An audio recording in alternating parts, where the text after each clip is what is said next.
আপনি কি জানেন মরুভূমির মাঝখানে এক সময় ছিল আকাশে ঝুলতে থাকা সবুজ পাহাড়। আজ থেকে প্রায় 2500 বছর আগে ব্যাবিলিনে তৈরি হয়েছিল এক অবিশ্বাস্য উদ্যান, যাকে বলা হয় ব্যাবিলিনের ঝুলন্ত উদ্যান। এটি ছিল পৃথিবীর 7টি প্রাচীন আশ্চর্যের একটি।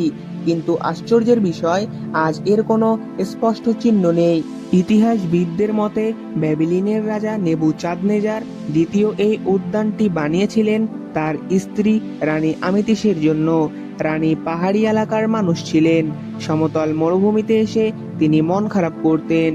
স্ত্রীর মুখে হাসি ফেরাতে রাজা তৈরি করেন পাহাড়ের মতো ধাপে ধাপে বিশাল বাগান। উদ্যানটি ছিল কয়েকতলা উঁচু। প্রতিটি ধাপে ছিল গাছ, ফুল আর ফলের বাগান।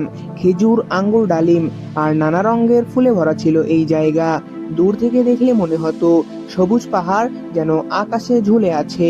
সবচেয়ে বড় প্রশ্ন, এত উঁচুতে পানি উঠতো কিভাবে? প্রাচীন লেখকদের মতে বিশেষ যন্ত্র দিয়ে ইউফ্রেটিস নদী থেকে পানি তুলে আনা হতো। এটা ছিল আধুনিক সেচ ব্যবস্থার আগেই এক অসাধারণ প্রযুক্তি।